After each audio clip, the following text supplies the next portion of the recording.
Ora, boa noite e bem-vindos a mais umas noites de ciências aqui na Faculdade de Ciências da Universidade de Lisboa.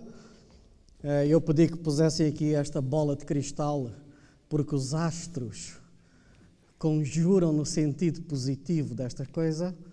E o sentido positivo é quem pôde vir aqui à faculdade apreciou uma série de experiências da física. Este mês foram experiências da física. Na realidade, é um pacote de experiências que estão disponíveis para as escolas. Quando vêm visitar a Faculdade de Ciências, o Departamento de Física em particular, a atividade chama-se Física à Solta.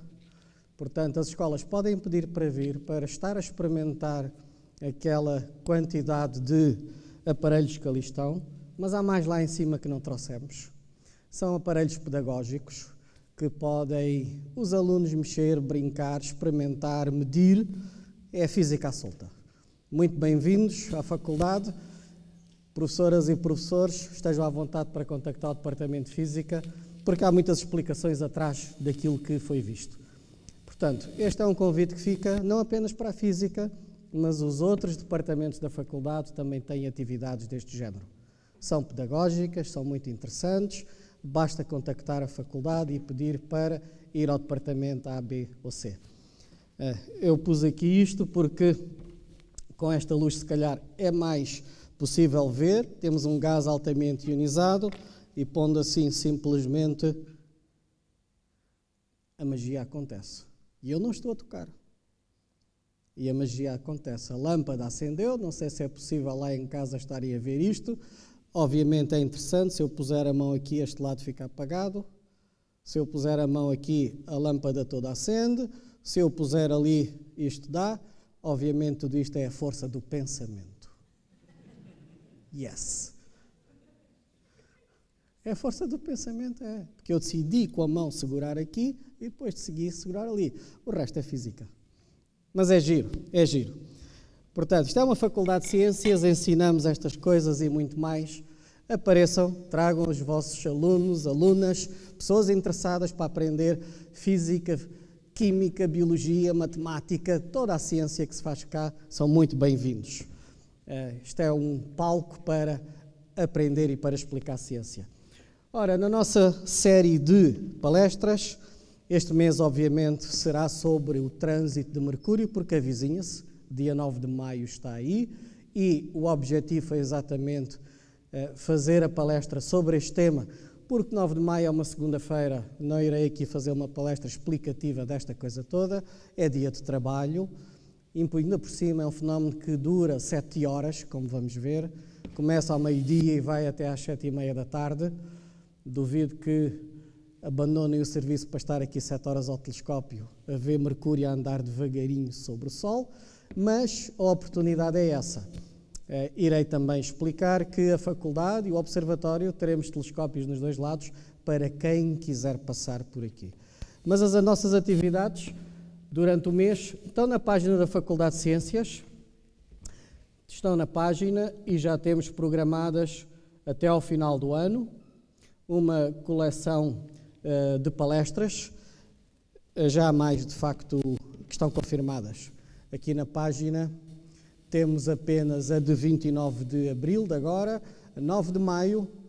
9 de maio não é o final do mês, mas é a observação do trânsito de Mercúrio.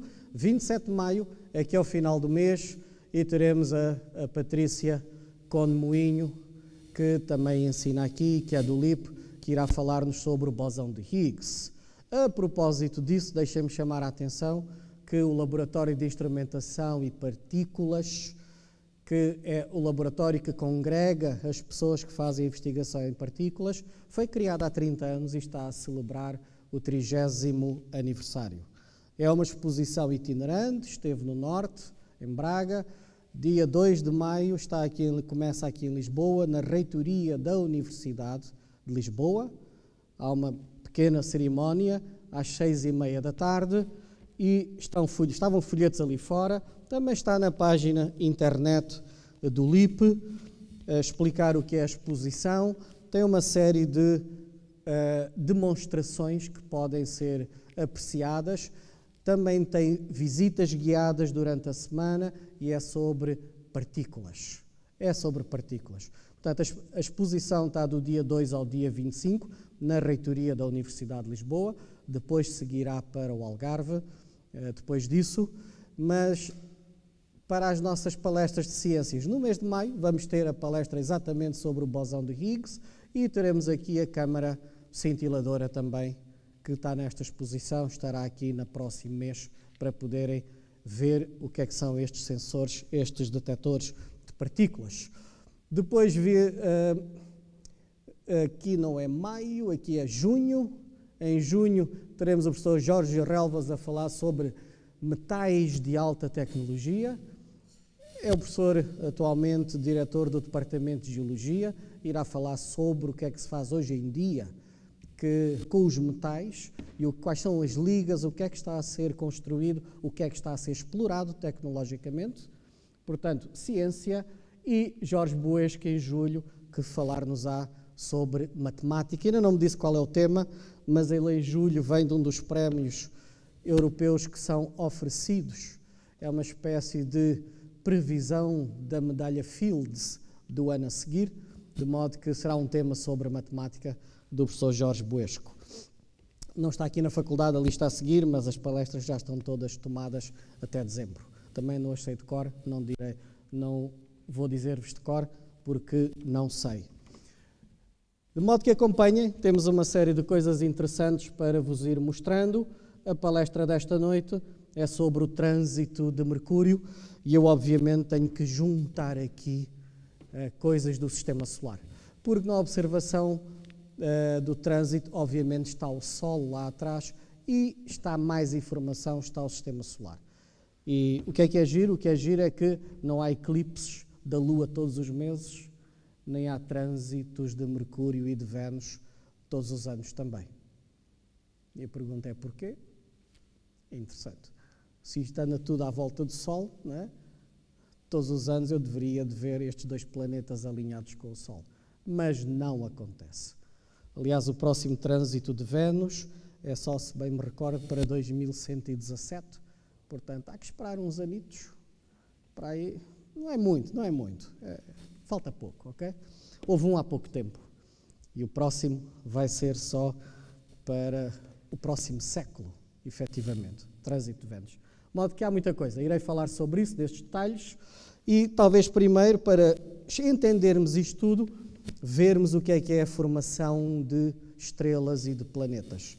Porque é no processo de formação, e aqui está uma animação com a imagem sobre a nebulosa do Oriente, é dentro destas nebulosas de grande massa quer dizer a quantidade de matéria que ali está é suficiente para formar 1000 estrelas, pelo menos centenas de estrelas. Nem toda esta massa colapsa devido à força gravítica da mesma maneira ao mesmo tempo, mas nas zonas em que existe uma maior concentração de massa, a força gravítica é um pouco mais forte do que no espaço ali ao lado, e então nessa zona a força gravita um pouco maior, dominante, começa a agregar esse material que está mais próximo. E o resultado é que se formam estes casulos, na realidade designado por glóbulos de Bock, e é aqui dentro, em zonas já muito densas. Talvez valha a pena dizer o que é muito denso.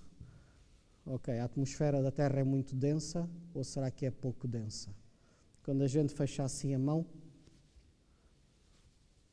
quantas partículas é que estão aqui dentro? É simples, basta abrir um bocadinho, contá-las, 1, 2, 3, 4, 5.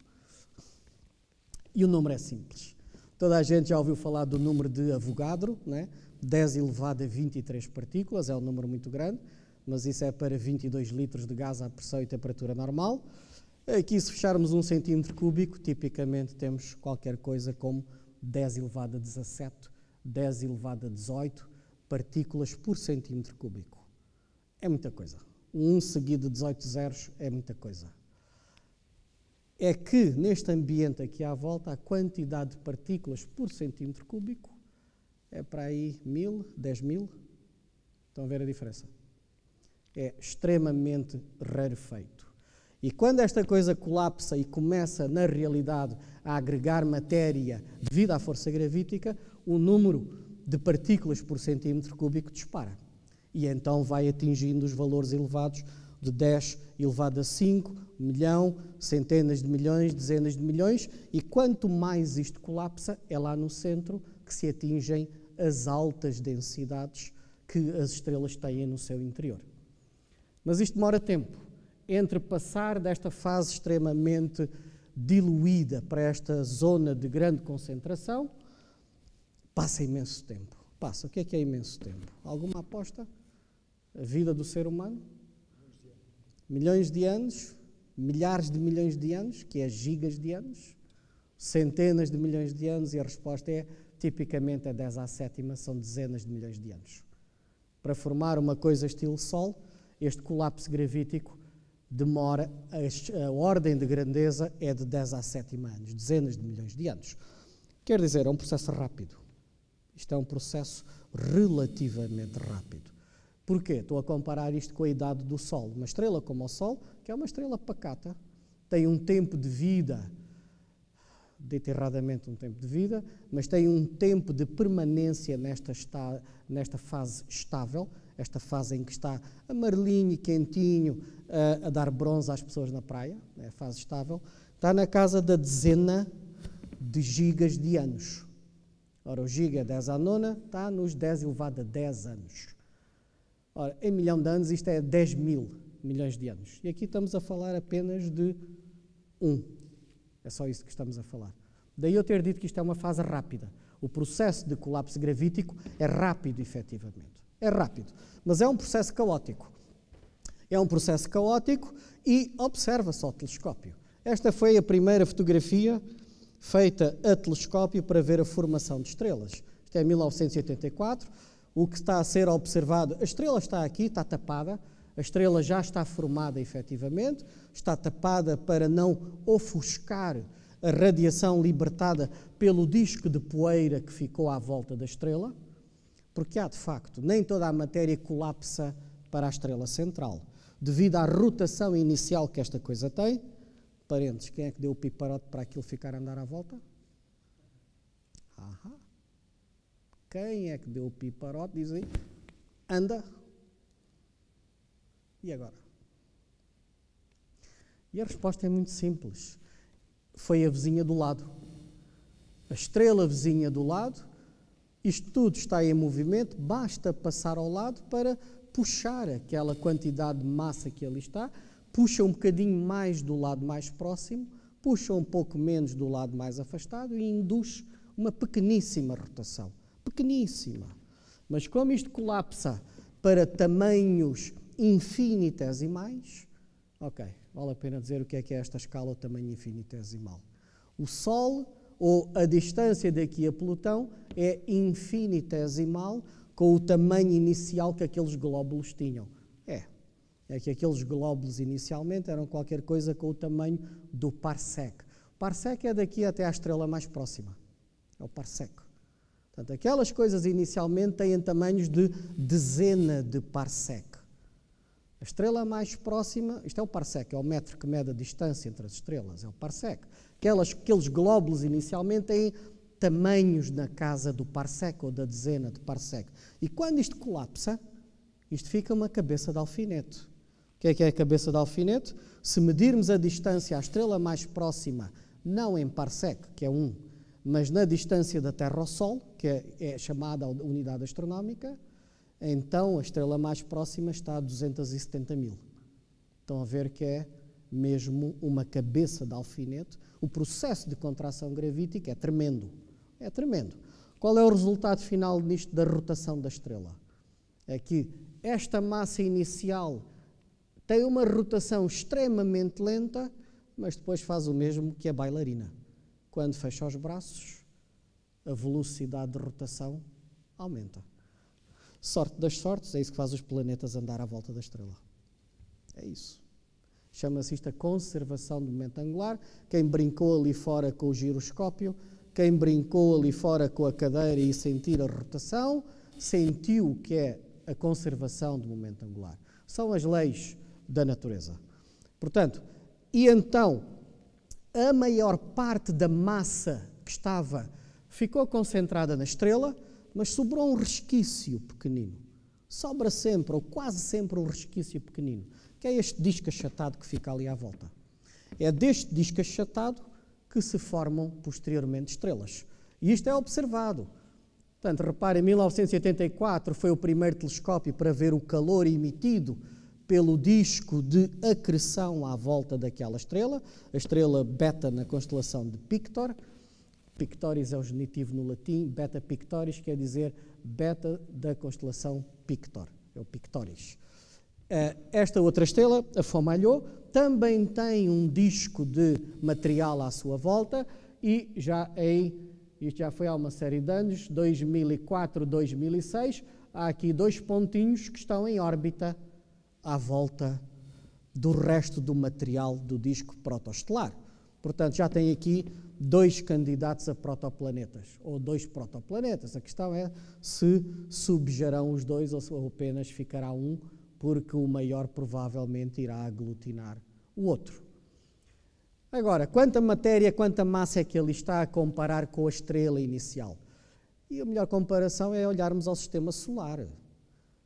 Se o Sol tiver massa 1 kg, 1000 gramas, a massa restante está quase toda em Júpiter, e Júpiter é 1 grama. É um fator de 1000 para 1. É o que fica.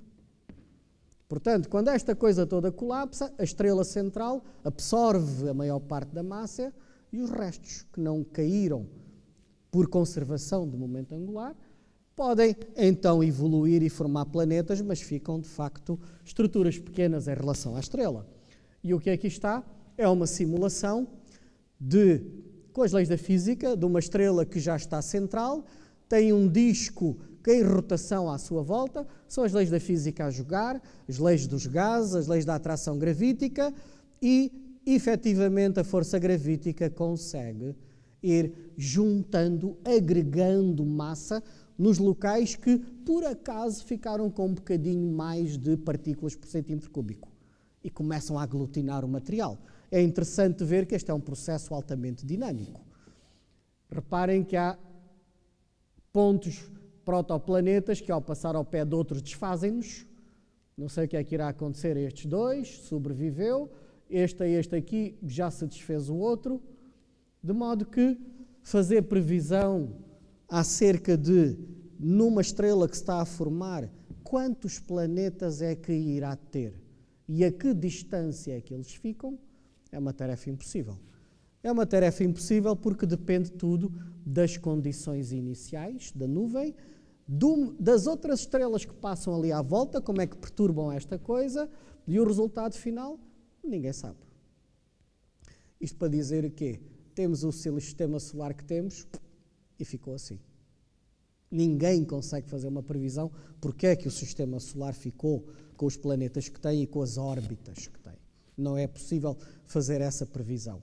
E mais do que isso, depois de se formarem esses planetas, aqueles pequenos objetos, núcleos de cometa ou pequenos meteoros a passear no espaço, meteoroides, tecnicamente, podem ainda sofrer desvios por parte de um planeta grande. Basta passar ao pé de um planeta grande e uma órbita que seria de passagem pela estrela central, efetivamente pode ficar preso e a gravitar agora entre Júpiter e o Sol.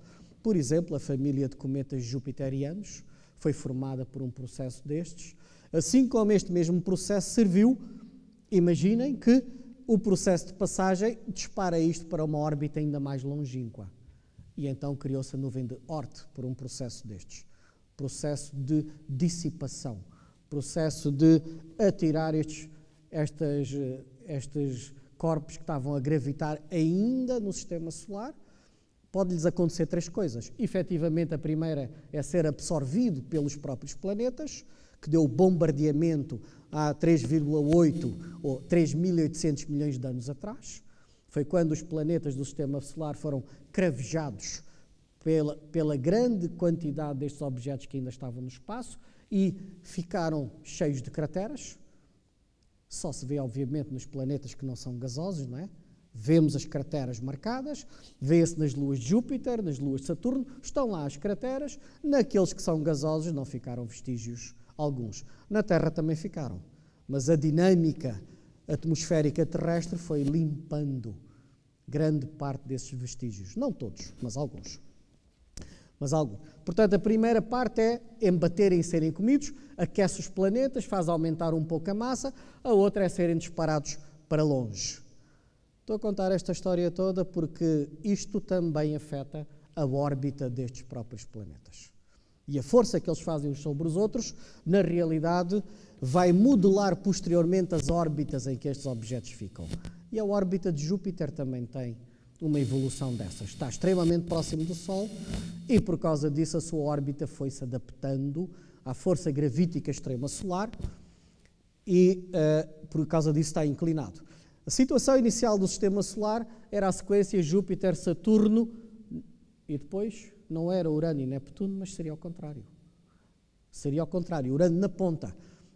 Mas o reservatório de material que aqui estava, devido à mudança de órbita entre Urano e Neptuno, Urano começou do lado de fora, passou para o lado de dentro, entrou pelo reservatório de material mais extenso, disparou cá para dentro uma quantidade de material, perturbou estas órbitas todas e o mesmo aconteceu na zona interior. Portanto, muito deste material foi para a zona interior, Júpiter ganhou mais massa, a órbita da Terra, de Marte e de Vênus também se readaptaram a qualquer coisa. Basicamente a lição é: as órbitas não são estáveis à escala de dezenas ou milhares de milhões de anos. Não há estabilidade nas órbitas, não há nenhuma, não há. E é depois destes processos todos que chegamos ao dia de hoje com as órbitas que temos.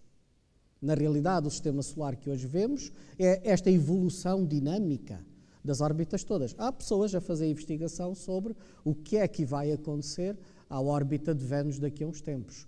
Vênus é muito perturbado por Júpiter, periodicamente. O periodicamente é a escala de milhares de milhões de anos. E há simulações que indicam que num futuro Vênus poderá começar a abanar a sua órbita e às 2x3 atravessar a órbita da Terra até. De vez em quando nas simulações isso acontece. Não quer dizer que vai acontecer, mas de vez em quando as simulações indicam que isso pode acontecer. São boas notícias. Quer dizer que isto acontecendo, a órbita da Terra fica toda perturbada e aquele calorzinho constante que recebemos do Sol, caput. Se a Terra se afastar do Sol, arrefece e congela. Se a Terra se aproximar muito mais do Sol, fica quentinho. Fica assim, senhor. Esta história é assim: a estabilidade da Terra para manter a vida delicada como é a vida inteligente, não é uma coisa garantida à escala de milhares de milhões de anos. Não é mesmo? Nada é garantido dentro desta escala. E um bom exemplo disso é o estudo das órbitas dos planetas extrasolares. Aquilo que se sabe dos planetas extrasolares é que aparecem órbitas com excentricidades elevadíssimas. A excentricidade zero é uma órbita circular e quanto mais a excentricidade aumenta, mais esticada a órbita fica. Estou a contar isto porque quando se diz que um dia iremos viver para Marte porque a Terra vai estragar e Marte é que é bom, a chatice é que a órbita de Marte é muito excêntrica. Na Terra não sentimos mudança na temperatura média devido à pequena excentricidade da nossa órbita. Entre estar mais próximo e mais afastado, nós mudamos em média 4 graus apenas. É pouco, não sentimos. Porque o fator de inclinação do eixo é muito mais importante do que isso. Para Marte não é. A excentricidade da órbita marciana faz a temperatura média de Marte variar de 20 graus. Entre Marte estar mais próximo do Sol ou estar mais afastado do Sol. 20 graus é muita coisa. É muita coisa mesmo. Portanto, e quando se olha para aquilo que acontece na produção de planetas, de facto há uma grande variedade possível de órbitas que são encontradas. Portanto, resumidamente, grande sorte terem nascido neste planeta, que é tão simpático, que tem condições tão lindas para a vida. E não vou contar a outra quantidade enorme de 3 milhares de condições lindíssimas que temos aqui para sustentar a ida ao cinema e ver telenovelas que é a parte importante da vida, não é? É ver isso. Isto é a introdução sobre as órbitas. Porquê? Para além dos planetas que ficámos habituados a aprender, Mercúrio, Vênus, Terra, Marte, Júpiter, Saturno, Urano, Neptuno, e agora há um silêncio gélido na sala. Alguém vai perguntar, então e Plutão? É ou não é? A gente na escola ensina ou não ensina essa coisa? E a questão é que Plutão ficou a pertencer a uma terceira família de planetas. Há 3. Os 4 primeiros fazem a família dos planetas telúricos, pequenos, órbitas muito próximas do Sol. Depois os outros 4, os 2 primeiros, Júpiter e Saturno, são gasosos e vêem-se lá em cima ao telescópio. Okay? Lá em cima dá para ver. Júpiter e Saturno são gasosos. Urano e Neptuno não são gasosos, são planetas gelados. São planetas gelados. Uma boa atmosfera, mas é uma estrutura mais de gelo e também alguma poeira à mistura. E depois existe a terceira família, designada pelos transneptunianos, que estão aqui alguns dos maiores. A semana passada, no Make, o telescópio espacial Hubble identificou-lhe uma lua à volta, uma pequena lua à volta, aqui neste. Mas a história é quantos deles é que existem para lá de Neptuno? Quem é que sabe os nomes? Quantos são? Quantos é que são? 20, 30? 1500? Vão nas muitas centenas. E enquanto os telescópios continuarem a trabalhar, este número irá aumentar. É uma terceira família. É uma terceira família e no início do ano até foi anunciada a existência, sim, de um 9º planeta, não é? Do Sistema Solar planeta. E aqui, atenção, a definição de planeta é um objeto cuja órbita principal é a volta do Sol. É um planeta porque é esférico, quer dizer que teve massa suficiente para pegar na rocha toda, parti-la e dar-lhe a forma esférica. Para ser classificado como planeta, teve que ter essa condição. E a terceira condição é que, no processo de formação, naquela nuvem azulada que estava a comer, ele conseguiu absorver todo o material que existia naquela órbita à volta do Sol. E aqui então fala-se da existência de um 9º planeta, a uma grande distância do Sol, irresponsável por perturbar não estes, mas outros que andam a 200 unidades astronómicas. Andam a 250 unidades astronómicas e é qualquer coisa estimada como 10 vezes a massa da Terra, pelo menos. É teórico, não foi observado. Foi mostrado por cálculo de órbitas que, para explicar o que existe nesta coleção dos mais afastados, eu não vou repetir o que falámos aqui há 2 meses, mas para explicar a orientação da órbita de 6 destes muito mais afastados do Sol, isso só pode acontecer se existir este outro objeto. Cerca de entre 200 a 250 unidades astronómicas. O que é interessante nestes planetas? É que não estão todos no plano da órbita terrestre. Os principais estão Mercúrio, Vênus, Terra, Marte, Júpiter e Saturno, mais grau, menos grau, está tudo na órbita. Eu tenho que explicar estas coisas todas para perceberem porque é que os trânsitos não ocorrem todos os anos. Tive que começar aqui com a 4ª classe a explicar isto detalhadamente para chegarmos aos trânsitos. Ok? Mas estes objetos todos têm inclinações tremendas em relação ao plano orbital. Isto é já um gráfico antigo da quantidade de transneptunianos. Está aqui Neptuno, mas o número é ainda maior. O número é ainda maior. Fazendo um gráfico de distâncias, aqui eles estão concentrados. Vejam na zona de Plutão. Perceberam porque é que Plutão já não é considerado planeta principal, mas passou a ser planeta anão? Porque na zona orbital de Plutão há muitas dezenas deles. Há muitas dezenas deles. Há aqui outro grupo também concentrado. Make está aqui, está neste grupo, mas qual é a diferença? Isto é a inclinação da órbita em relação ao plano terrestre. Quem está aqui no 0 tem uma órbita no mesmo plano que a Terra tem. Quem está aqui afastado são 10, 20, 30 graus, quer dizer que em relação ao plano da Terra estas órbitas estão assim mais inclinadas. E há objetos que vão até aos 60. Esta é a terceira família de planetas. Esta inclinação é crucial porque Mercúrio também tem esta inclinação, não tão grande, tem 7 graus de inclinação, e também Plutão tem uma inclinação elevada de 17 graus. Isso chamou a atenção em 1930, quando se descobriu Plutão. Porque é que Plutão está a 17 graus de inclinação? Ninguém sabia bem. Só no final do século XX é que se começou a perceber a razão disso acontecer. O interessante é que Mercúrio também tem uma inclinação dessas. Mercúrio também tem essa inclinação. Apresentando o gráfico de maneira diferente, aqui estão as excentricidades das órbitas. Vejam que não são órbitas circulares. Há objetos com órbitas muito extensas, excêntricas, e além disso as inclinações, para além de estarem no zero, também vão até aos 40, 50 graus, e há uns casos extremos a 60 graus. Portanto, isto é o sistema solar. É aqui que nós vivemos, é aqui que está Mercúrio, e é aqui que ocorrem os trânsitos de Mercúrio ou os trânsitos de Vênus. Qual é a nossa perspectiva para o Sol e com estes planetas a passarem entre nós e entre o Sol?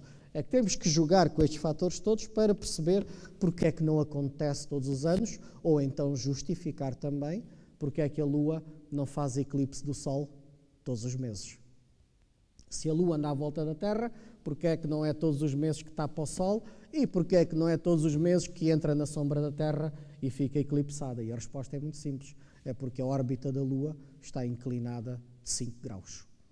E devido à distância a que ela está da Terra, a inclinação mais a distância é suficiente para a Lua passar por baixo do Sol e por cima da sombra que a Terra faz. Quando se fala de trânsitos, exatamente a mesma coisa acontece. Esta é a razão para não termos trânsitos todos os anos. E eu pus aqui então o que é a nossa perspectiva sobre os planetas interiores. A Terra, a linha verde, é o plano da eclíptica. Dá para ver que a órbita de Mercúrio está ligeiramente inclinada aqui, são apenas 7 graus. Mas estes 7 graus fazem com que Mercúrio, quando passa alinhado entre nós e o Sol, efetivamente passa por cima do Sol ou por baixo do Sol, sempre. O Sol é uma cabeça de alfinete lá longe. E estes 7 graus de Mercúrio, todos os anos, faz com que Mercúrio ou passa por cima do Sol ou por baixo do Sol, ou por cima ou por baixo, e não há trânsitos para ninguém. É a razão, essa é a razão. São apenas 7 graus.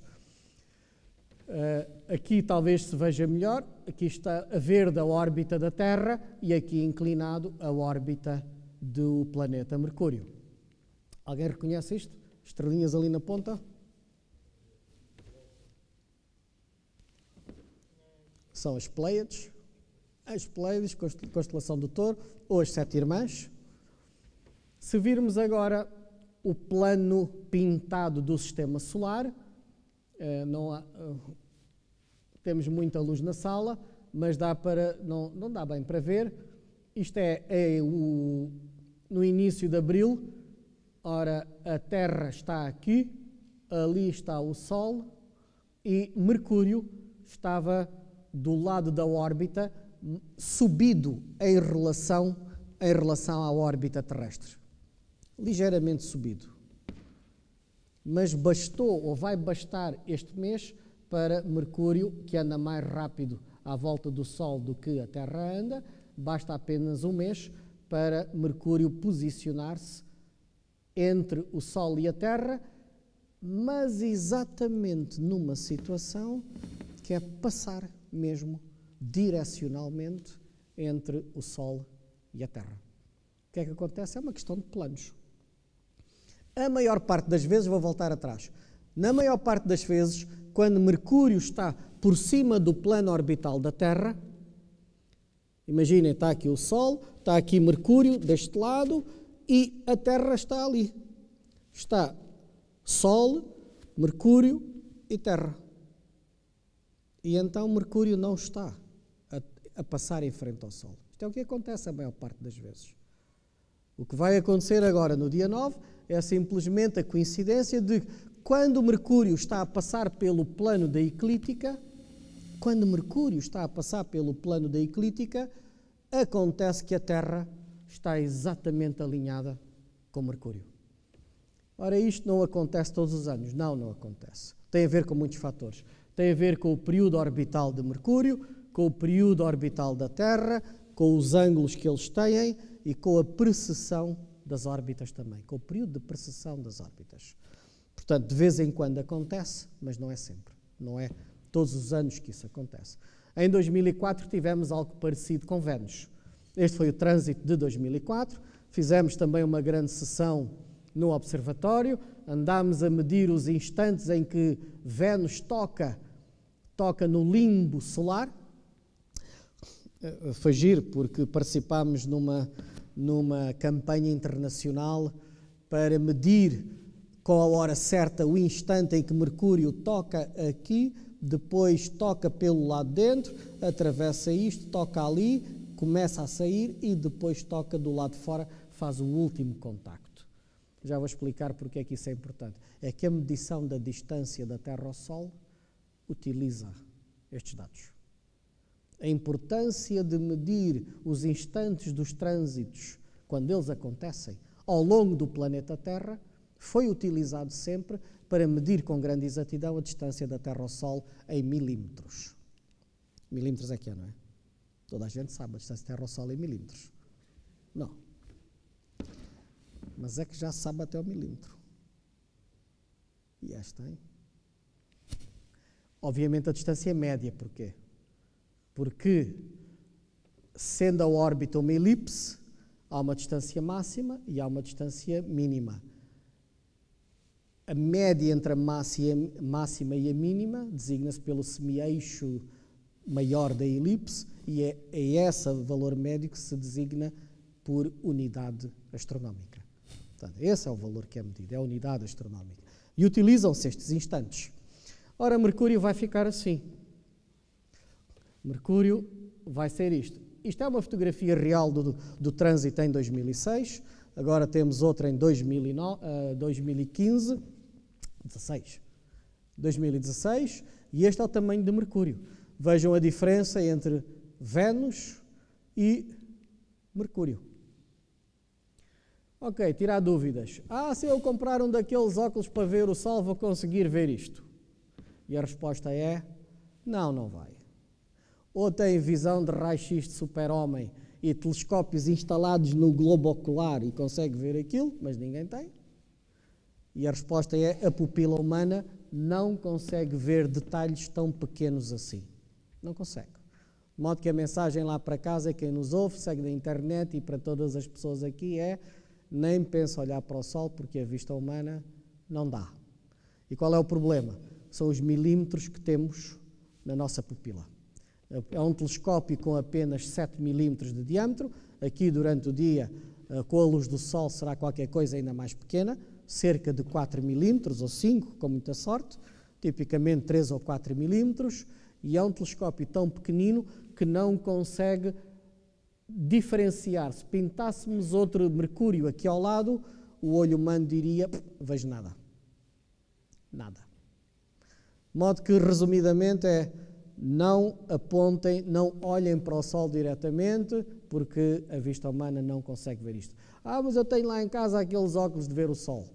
Não dá. Não dá mesmo, ok? É uma questão de capacidade de resolução. Chama-se o poder de resolução de um telescópio.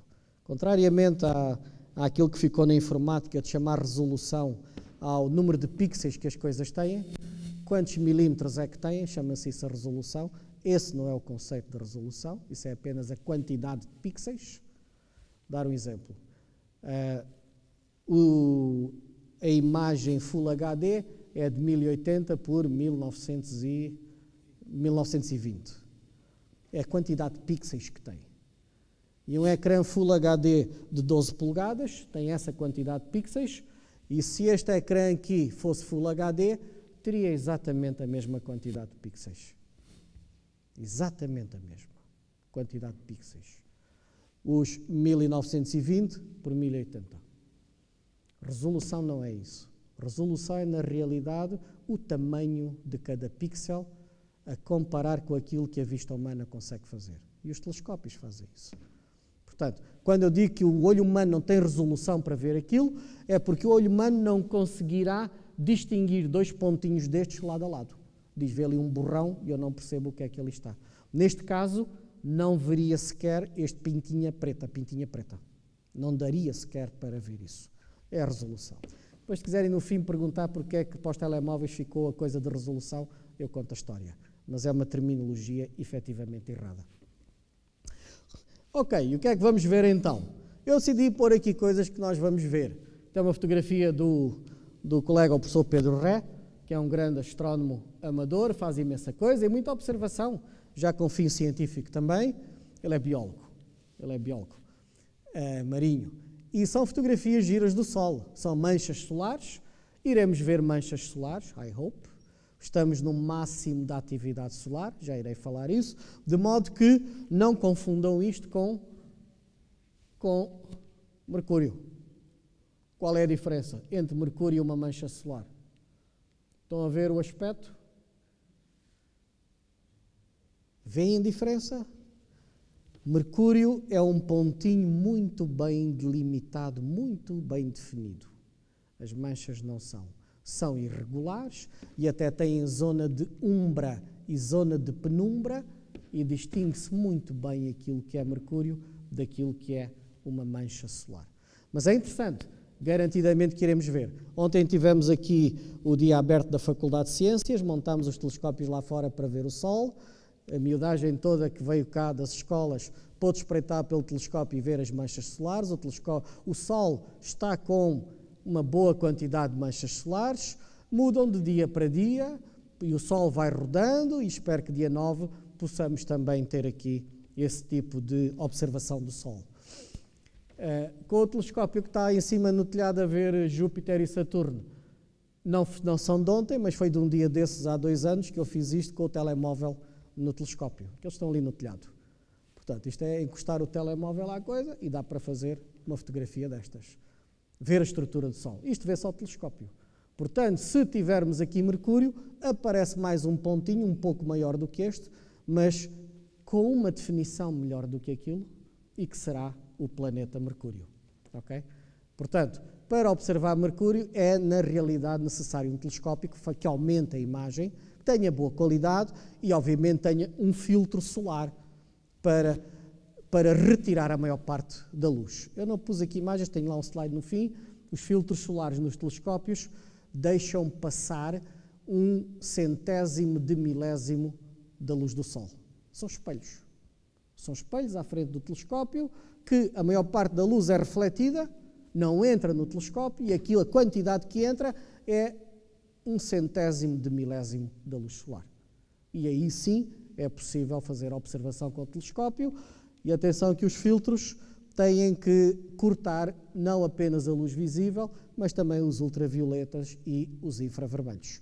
Portanto, nós temos essa informação toda em grande detalhe na página do Observatório Astronómico de Lisboa, condições de segurança, métodos de projeção, o que é que deve fazer, mas isto tem que ser observado ou ao telescópio ou com métodos de projeção. Depois a fofoca que irão fazer e que os alunos irão perguntar na escola e o que é que são as manchas, de modo que eu já preparei a resposta para poderem dar o que é que são as manchas e o que é que está a acontecer com o Sol.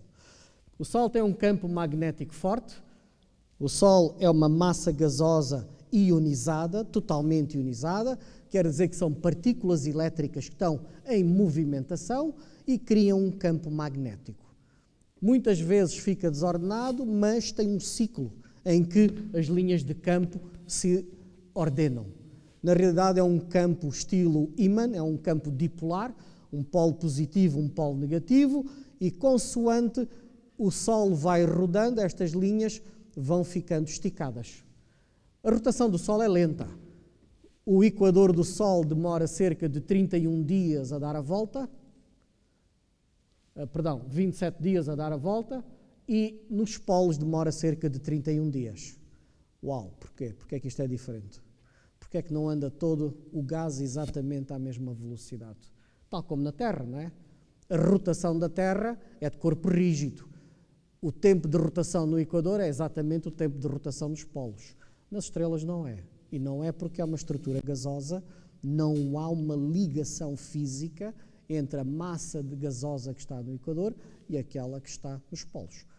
É uma rotação diferenciada. Diz que o Sol tem uma rotação diferencial. A velocidade é maior no Equador, é menor nos polos e por causa disso as linhas de campo vão ficando mais esticadas na zona equatorial e o resultado é que se aproximam umas das outras. E quando as linhas se aproximam umas das outras, criam zonas de campo magnético extremamente intenso. É nestas zonas de campo magnético intenso que a dinâmica do gás, que são partículas elétricas, são tudo partículas elétricas, ficam presas nas linhas de campo magnético. Estamos a falar apenas da parte superficial do Sol, que é aquela que nós vemos, okay? Também acontece lá para o interior, mas nas zonas de campo magnético mais forte, então o gás pode ficar aprisionado e enquanto vem à superfície quente, aprisionado no campo magnético, se as linhas de campo magnético forem abrindo para a superfície, o gás lá preso, uma bolha de gás, expande dentro do campo magnético. E o que é que acontece a um gás quando expande? A sua temperatura desce. O interessante é que o fenómeno é tão rápido, a subida destas bolhas no Sol é tão rápida, que esta bolha, este gás, não tem tempo de receber energia, popularmente receber calor do gás que está à volta e ele próprio aquecer. Não dá tempo, isto é um fenómeno muito rápido. O tempo de transmitir radiação dentro do Sol, é um processo de transferência radiativa, é um processo lento. É um processo lento. E a subida da bolha é muito mais rápida. A subida da bolha é tão rápida que este gás começa no interior do Sol, à temperatura a que a coisa está, e dentro do campo magnético sobe, arrefece, e quando chega à zona superior, encontra-se a 4.000 graus. Isto é mais frio do que o resto do gás que ali está, que não está sujeito a este campo magnético forte. O resto do gás ali está a 5.800 graus. E é isso que o telescópio vê. Um gás que está a 5.800 graus é muito mais brilhante do que um gás a 4.000 graus. E como o telescópio, o filtro, está feito para vermos com boa intensidade o gás mais quente, o resultado é que o gás mais frio aparece escuro. Mas ele está lá.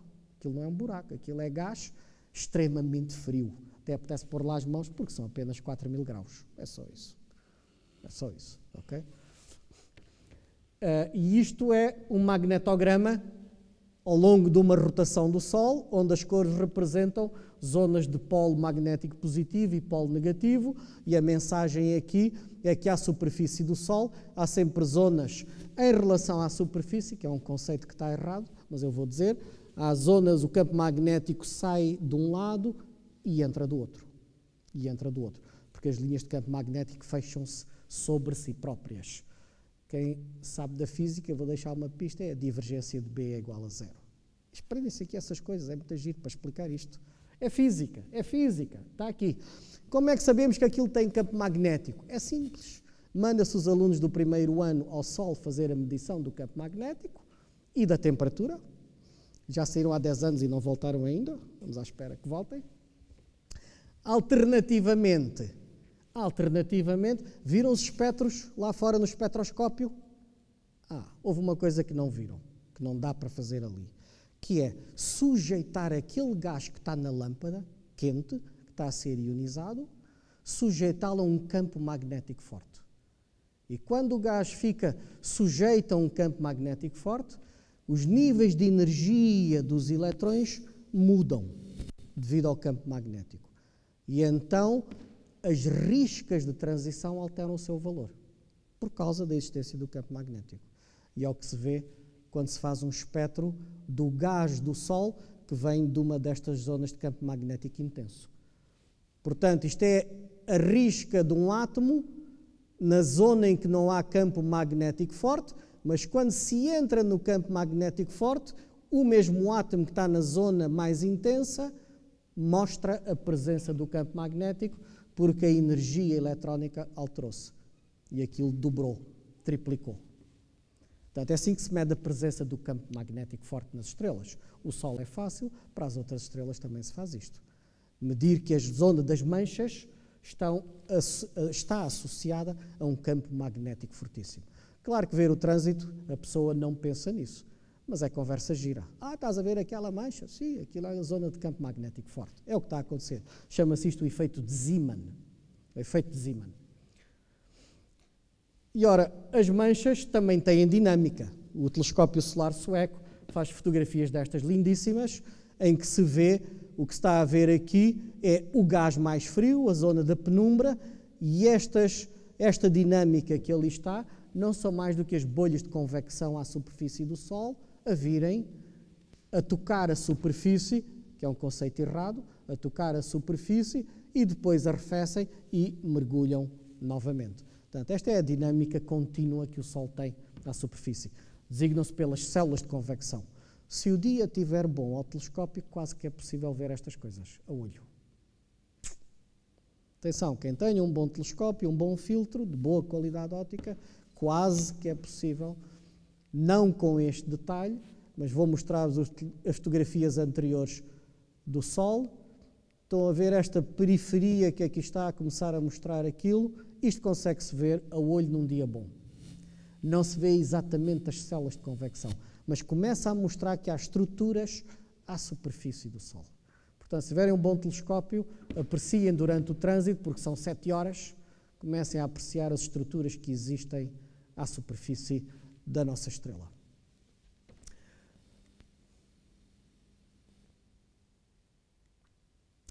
Sobre as manchas, qual é a felicidade que temos? É que estamos numa altura de máximo.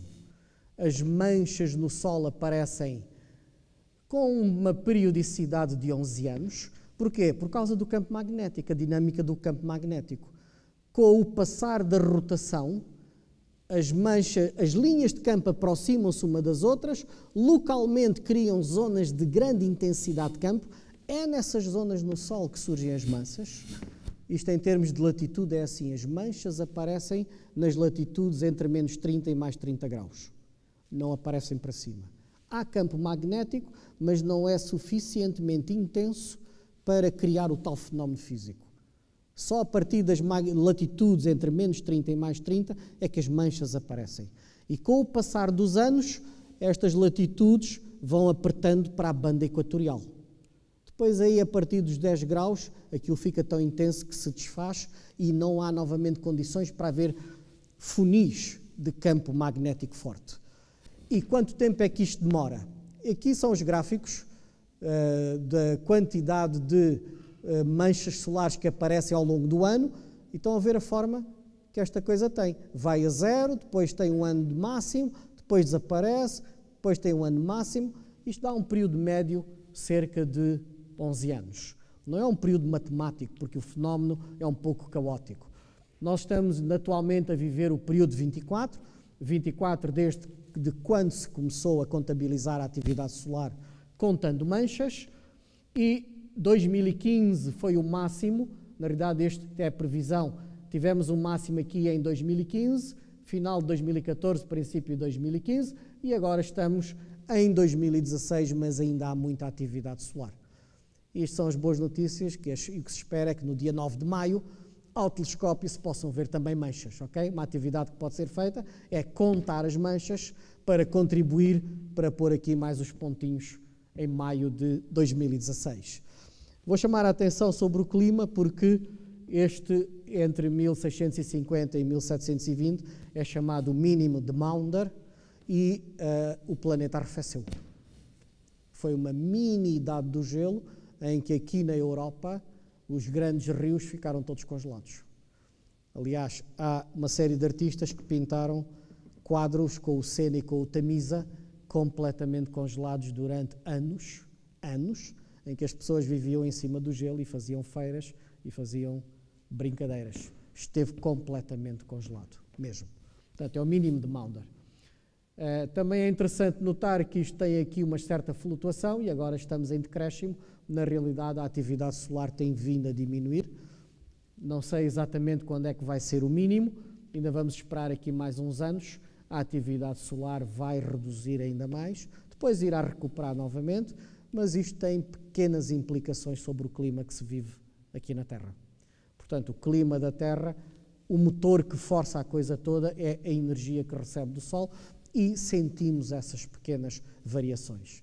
São tudo histórias giras, para pensar nelas enquanto se vê o Mercúrio em trânsito em frente do Sol.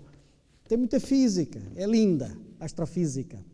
Pois bem, temos Mercúrio, quais são os parâmetros que nós já pusemos na página do observatório?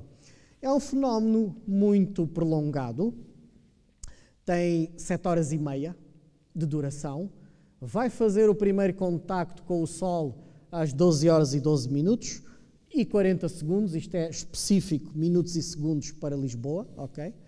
Para Portugal, território, mais ou menos vai andar por aqui, mais minuto, menos minuto, vai andar por aqui. Isto é o quê? Isto é o diâmetro, se aqui este braço for o Sol, isto é Mercúrio a fazer o primeiro contacto, depois Mercúrio entra todo na periferia do Sol e está do lado de dentro, ainda a tocar na borda, é o segundo contacto, depois atravessa o Sol todo, está aqui o resto do Sol, ao fim de 7 horas e meia, toca aqui, é o terceiro contacto, e depois sai todo e é o quarto contacto. É a tarde toda. É a tarde toda. Estão a ver? Desde o meio-dia até às 7 da tarde, de modo que vou convidar as pessoas a fazerem ali um grande churrasco ali fora, segunda-feira à tarde ninguém trabalha, vamos todos ver o trânsito de Mercúrio, assim é que é o que deve ser feito. Depois também está indicado o quê? Qual é o raio que Mercúrio tem? Mercúrio tem apenas 6 segundos de arco de diâmetro. Isto é, se olharmos para Mercúrio, o ângulo entre o lado esquerdo de Mercúrio e o lado direito de Mercúrio é apenas 6 segundos de arco. A vista humana não consegue distinguir o lado esquerdo e o lado direito são indistinguíveis. Daí dizer-se que o olho humano não tem resolução para distinguir o lado esquerdo de Mercúrio do lado direito de Mercúrio. Não tem resolução angular capaz de fazer isso. A informação está no site do Observatório. E, tipicamente, quem está no Sistema Solar a olhar para a Terra e para Mercúrio, o trajeto é este. Este é o primeiro contacto, depois segundo contacto, e em relação ao Sol, o trajeto de Mercúrio é passar assim. Este é o momento em que está na distância mínima ao centro do disco solar, e depois continua, fará aqui antes de sair o terceiro contacto e depois o quarto contacto. São 7 horas. Este diagrama é enganador porque nós não veremos isto acontecer assim. Este é um diagrama feito sempre pondo o norte, o verdadeiro norte para cima. E a chatice é que durante estas 7 horas o norte está ali e o Sol vai fazer isto assim. Portanto, aquela setinha que diz norte, durante estas 7 horas vai fazer qualquer coisa assim. Só quem souber exatamente onde é que está o norte a cada hora, minuto e segundo, é que olha para este diagrama e diz, epá, ele fez mesmo exatamente uma linha reta ali em cima do Sol. Mas como ninguém tem essa percepção, ninguém consegue imaginar onde é que está o norte, onde é que está alinhado, não dá, porque o norte é o verdadeiro norte, nem é a estrela polar, é o verdadeiro norte da direção do eixo de rotação da Terra. Portanto, fizemos o gráfico para mostrar sempre, em relação à linha do horizonte e ao zénite, qual é a nossa perspectiva. Porque a nossa perspectiva simples é termos a linha do horizonte à frente e termos a direção para cima. Nesta perspectiva, o que vai ser observado é isto. Esta é a perspectiva que todos nós podemos identificar facilmente. O Sol, esteja ele onde estiver no céu, não interessa se está à esquerda ou se está à direita, tomando sempre a linha do horizonte como base, como referência, o que será observado é isto assim. Portanto, parece que sobe e que depois desce. Na realidade, o Sol, o polo norte do Sol está a fazer isto assim. O polo norte do Sol está a fazer isto assim. Só que aqui pusemos a referência como sendo o horizonte local onde a pessoa está. Okay? Portanto, esta é a perspectiva em que será observado. Okay? Também marcámos as horas, a animação está no site do Observatório também. O trajeto dele será esta coisa assim, no dia 9 de maio. E é um pontinho um pouco mais pequeno do que este, proporcionalmente. Ok. Porque é que não temos de facto todos os meses? E o problema é que o plano da órbita de Mercúrio está inclinada e mantém mais ou menos esta inclinação quando Mercúrio dá a volta ao Sol, não mantém exatamente aquela inclinação. E essa é a chatice. O plano da órbita de Mercúrio vai mudando secularmente a sua orientação. E a Terra também faz, mais lentamente, mas a Terra também faz. E então é preciso a coincidência de quando Mercúrio, que anda à volta do Sol, estiver a passar pelo plano da eclíptica, o plano da eclíptica é o plano amarelo onde está a órbita da Terra, por coincidência, a Terra também esteja lá. E isto é que não acontece sempre. Acontece de vez em quando. Porque a maior parte das vezes, quando Mercúrio passa pelo plano da eclíptica, a Terra está ali atrás, ou está para ali, ou está no outro lado qualquer. Mas não se encontra naquela posição. Estou a pôr-me no referencial de Mercúrio. Se me colocar no referencial da Terra, é quando a Terra chega aqui, Mercúrio está algures ali para cima, numa outra posição qualquer da órbita, e por causa disso, nunca vê Mercúrio ficar à frente do Sol. A maior parte das vezes é isso que acontece. Estou a fazer esta história para Mercúrio, mas poderia contar o mesmo diagrama para a Lua. É a razão para não termos eclipses da Lua, ou haver apenas 2 épocas do ano em que há eclipses da Lua. Se isto agora for a Lua e a órbita da Lua, então só nesta posição da órbita terrestre e depois nesta posição da órbita terrestre é que a Lua consegue passar mesmo à frente do Sol ou atrás na sombra da Terra. Só há 2 alturas no ano em que isto acontece. O período para repetir, no caso da Lua, é de 346 dias. O ano dos eclipses lunares é de 346 dias, não é 365. Tem a ver com as velocidades relativas. Para Mercúrio é um pouco mais complicado, as equações, mas a tabela de próximos eclipses está aqui. Houve 2003, 2006, 2016, 19, 32, 39 e 49. Portanto, se no dia 9 perderem isto, grande azar, porque não tão grande, esperam 3 anos, ou depois a esperar aqui mais 13 anos para voltar a ter um trânsito de Mercúrio. Mais bonitos são os de Vênus, mas os de Vênus já aconteceram recentemente e o próximo acho que é 2117. Azar. O trânsito de Vênus é maior e é mais espetacular de ser visto. Okay? Portanto, temos isto. Esta distância é a distância entre Mercúrio e o centro do disco solar. É que o disco solar é meio grau. O disco solar é meio grau, quer dizer, de ponta a ponta são 1800 segundos de arco. 1800. Portanto, o raio é de 900. Este aqui vai ser mesmo rasante. É 900, mas 963 está a ser considerado trânsito. Porquê? Porque depende também da distância da Terra ao Sol. A órbita da Terra é excêntrica e quando a Terra se aproxima um bocadinho mais, o Sol fica um bocadinho maior. Não são 900 segundos de arco, são 900 e muitos segundos de arco, de raio.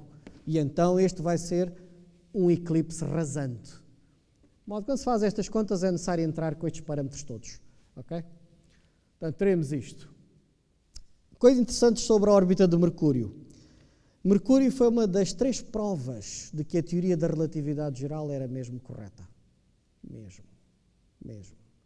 Havia um problema que tinha ficado da mecânica newtoniana, de fazer as órbitas no sistema solar, que é pôr a força gravítica do Sol, os planetas uns sobre os outros, e a conclusão era que o plano orbital, falando mais, a órbita de Mercúrio, vou desenhar assim, imaginem estes dois, a órbita excêntrica de Mercúrio, para se ver bem, não é assim tão excêntrica, mas vou pôr assim uma órbita muito excêntrica. Mercúrio faz isto em 200 e tal dias, e de ano para ano, ou de século para século, este eixo maior vai fazendo isto. Vai rodando. Vai rodando. E o número calculado, o número observado, é melhor começar por aí, é de 5.600 segundos de arco por século. Isto dá 1,5 graus por século. Portanto, em cada século, a órbita, o eixo maior da órbita de Mercúrio ia rodando 1,5 graus a cada século. Tac, tac. Mas fazia-se as contas com a teoria da força gravítica de Newton e não se chegava a 5.600. Faltavam 43 segundos de arco. Epá, a coisa não dava bem, não dava bem, não dava bem. Refazia-se as contas com a força de Newton, não sei o quê. E o Einstein diz, ok, se a teoria da relatividade estiver certo, eu consigo chegar àquele número. E foi isso que aconteceu. Pondo a teoria da relatividade a representar a força gravítica que efetivamente é efetuada, então chega-se àquele número sem ser necessário inventar mais nada. Portanto, esta foi uma das provas de que a teoria da relatividade geral é mesmo a boa descrição da força gravítica. É na órbita. Nós não vamos ver isto, que isto é muito detalhe, é a astrometria de alta precisão, ok? Mas é importante saberem isto. A outra, e eu comecei a palestra a falar da unidade astronómica, um dos problemas que a humanidade teve foi exatamente medir a distância da Terra ao Sol. Porque os antigos, vamos à civilização grega, ninguém sabia quantos metros é que isto era, nem era metros que se falava, falava-se de estádios, e havia várias medições do que é um estádio, ninguém sabia o que é que isto era. Ninguém sabia. Por causa disso foi designada por 1. É a unidade que mede o tamanho do cosmos. É a unidade astronómica. A astronómica aqui é o cosmos todo. Porquê o cosmos todo? Porque o cosmos era feito dos planetas mais a esfera das estrelas fixas. Ninguém sabia a distância a que a coisa estava. Os únicos objetos para os quais era possível estimar distâncias eram os planetas. E então o metro padrão, era a distância entre a Terra e o Sol, designado por uma unidade astronómica. Mas, obviamente, a humanidade sempre quis saber quanto é que isto era em estádios. E, avançando na história, a técnica para fazer isto é, ou Vênus ou Mercúrio, quando passam em frente ao Sol, o que é que acontece? Se o observador, a pessoa que está no ponto A na Terra, diz o planeta está exatamente em frente àquele ponto no Sol, o que é que a pessoa que está em B diz? Olha que não está. Olha que está já ali ao lado. Ok. Qual é o ponto de referência no Sol à superfície para fazer isto? Os instantes do contacto. Estão a ver? Nós em Lisboa dizemos, epá, Mercúrio tocou neste momento na borda do Sol. E a pessoa em Helsínquia ou em Boston, o que é que diz? Olha que não. Há ali um ângulo de paralaxe. E então mede-se com grande rigor, nos observatórios ao redor do mundo, os instantes em que cada observatório cronometra o acontecimento dos 4 instantes. O primeiro contacto, o segundo, o terceiro e o quarto contacto. E juntando com a dinâmica do sistema solar, o que é que está aqui na base? Está o diâmetro da Terra. A questão é que a base é o diâmetro da Terra, que é o metro conhecido. A Terra serve para medir esta coisa, é o metro. Claro que primeiro foi preciso medir o tamanho da Terra, não é? Não é fácil. Primeiro foi necessário medir o tamanho da Terra. Como é que foi medido? A humanidade agarrou numa fita métrica muito grande e fez aquilo. Eratóstenes, o que é que Eratóstenes fez? Com a sombra do Sol ao meio-dia, num local, entrava no poço exatamente na vertical e ele mandou os escravos medir a distância até à cidade de... Epá, qual foi a cidade? Estava aqui a contar a história, esqueci. Pronto, mandou medir os estádios que ia até à cidade e nessa cidade mediu a inclinação do Sol à vertical e foi triangulação pura. Foi triangulação pura, deu o diâmetro da Terra. Portanto, sabendo o diâmetro da Terra, e fazendo a razão, isto é uma unidade astronómica, isto é uma fração da unidade astronómica. Como é que sabe qual é a fração da unidade astronómica? Pelas leis de Kepler. As leis de Kepler dizem qual é a distância a que um planeta anda do Sol, dependendo apenas no período de completar a órbita ao Sol. Portanto, isso é conhecido, sabendo o diâmetro da Terra, então é possível, pela trigonometria, determinar a distância do Terra ao Sol em unidades de raio terrestre. Em unidades de raio terrestre. Portanto, historicamente, estes estes trânsitos serviram para a humanidade medir com grande rigor qual é a distância entre a Terra e o Sol, a designada unidade astronómica. Basicamente, o que foi feito, não apenas com Mercúrio, mas com Vênus também, com Vênus é mais simples, era cronometrar o instante exato em que esta coisa entrava, e um dos problemas que aparecem nas imagens, designa-se isto pelo efeito de gota, que estraga as medições. Epá, qual foi exatamente o momento em que a coisa aconteceu? Okay? Tem a ver com a atmosfera que o planeta tem. Mercúrio não tem atmosfera, mas é muito pequenino ao telescópio, e é necessário ter um ótimo telescópio para ver o instante exato em que isso acontece. Mais do que isso, não é apenas um ótimo telescópio, é preciso estar num local de observação em que a própria atmosfera da Terra não faça a imagem tremer toda. Turbulência atmosférica. Mas, historicamente, os trânsitos dos planetas serviram para medir com exatidão a distância da Terra ao Sol, designada pela unidade astronómica. E depois, é que aqui estão as dimensões do cosmos.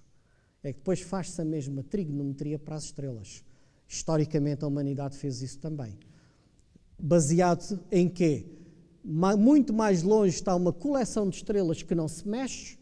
Que é isto que não se mexe? Está mesmo paradinha durante o ano. O que é durante o ano? A Terra dá a volta ao Sol, olha para as estrelas A, B, C, D, E, F, G, e elas não saem daquele sítio. Estão paradas umas em relação às outras. Estão na esfera das estrelas fixas, estão longe o suficiente para não se movimentarem, porém, a estrela que está muito mais próxima consegue-se observar da seguinte maneira. Hoje à noite faz-se a fotografia e a estrela S aparece projetada entre a estrela B e C. Daqui a 6 meses faz-se novamente a fotografia e o que é que aparece? Daqui a 6 meses, a mesma fotografia da estrela S fala aparecer entre as estrelas D e E. A estrela no céu mudou de posição. A única coisa que é preciso medir é qual é este ângulo ali. Ângulo π não é a constante matemática 3,14, é π da letra grega P, P de paralaxe, chama-se isto o ângulo de paralaxe, só que este ângulo é pequeníssimo. Este ângulo é, quando é de uma estrela cá mesmo ao lado da gente, é 1 segundo de arco, e depois vai para centésimos, milésimos e décimos milésimos de segundo de arco. Mas o que é interessante? O que é que a trigonometria diz? Se for possível medir este ângulo ao telescópio, medir o ângulo é o quê? Entre parênteses. É comparar as duas fotografias, com a estrela S entre a B e a C, e a segunda fotografia em que ela está entre a estrela D e E. Isto é um ângulo, é o ângulo de posição, porque as estrelas no céu têm uma grelha de posições de latitude e longitude. É exatamente uma grelha de latitude e longitude no céu, e então mede-se quanto é que a estrela mudou em latitude e em longitude. Está-se a medir um ângulo. O ângulo é pequeníssimo. Mas agora vejam a trigonometria. É simples. Sabendo este ângulo, sabendo este cateto, que é a distância da Terra ao Sol, uma unidade astronómica, então o ângulo cateto oposto, podemos saber quanto é que vale a distância entre a Terra e o Sol, que é o cateto adjacente.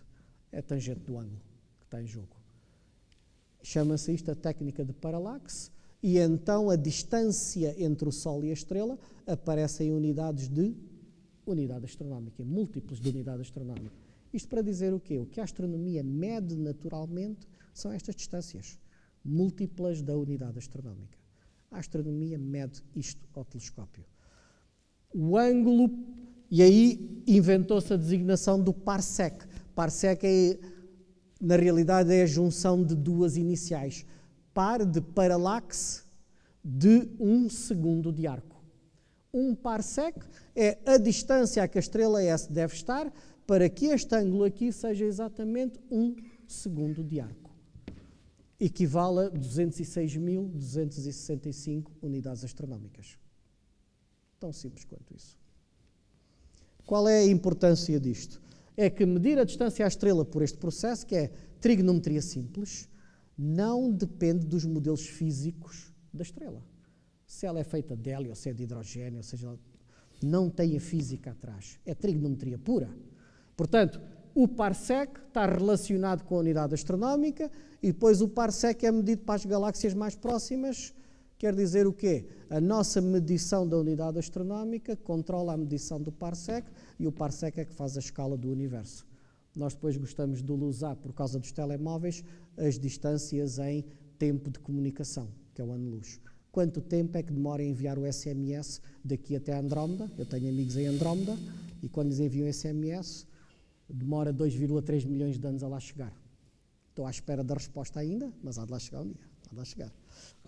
Portanto, resumidamente, esta é a importância dos trânsitos. Ainda hoje se utilizam trânsitos para novamente recalcular estas coisas, já não com a importância que tiveram em século XVII, XVIII e XIX, não é? Mas continua-se a fazer isto.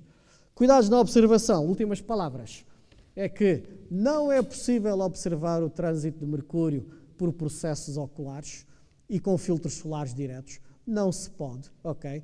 Tem que ter um telescópio equipado com um filtro adequado. Aquilo que o olho humano consegue ver, o poder de resolução, é de 70 segundos de arco. E Mercúrio vai ter um tamanho de 6 segundos de arco. Portanto, não há ninguém com uma vista ótima, capaz de poder observar o pontinho de Mercúrio em cima do Sol.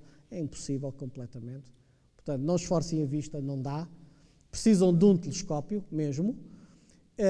Estes óculos não dá, métodos de projeção sim, os tais filtros que são autênticos espelhos, ou então dirijam-se a um sítio que vai fazer observações, há muitos no país, nós aqui vamos fazer, vamos ter os telescópios na ajuda, para quem quiser deslocar a tapada da ajuda, mas vamos fazer aqui na faculdade, que é mais central em Lisboa, vamos ter os telescópios aqui fora também, e vamos ter dois tipos de telescópio, 2 iguais àquele que estão lá em cima, com filtros destes, para dar aquele tipo de imagem, mas vamos ter uma luneta que faz a imagem H-alfa, onde se pode ver também as protuberâncias e o pontinho de Mercúrio lá em cima.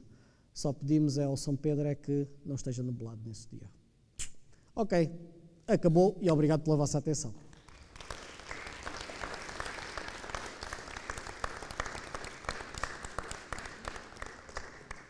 Se querem fazer perguntas, temos aí um microfone de perguntas.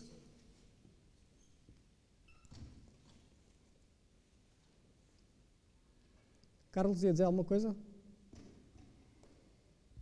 Ok. Não havendo perguntas, então é desejar uma boa noite, bom fim de semana e no próximo mês cá estamos, ou antes do próximo mês, dia 9 de maio, quem quiser passar aqui pela faculdade ou no observatório, é só passar, porque o fenómeno é muito lento, é ver umas coisas, falar um pouco e depois continuar. É o tipo de evento para isso. Nós é que vamos ficar aqui a tarde toda, mas são sempre muito bem-vindos. Quem está nas escolas, avisa as escolas, podem passar por aqui, é mesmo de passagem, e são bem-vindos, e obrigado pela vossa presença aqui.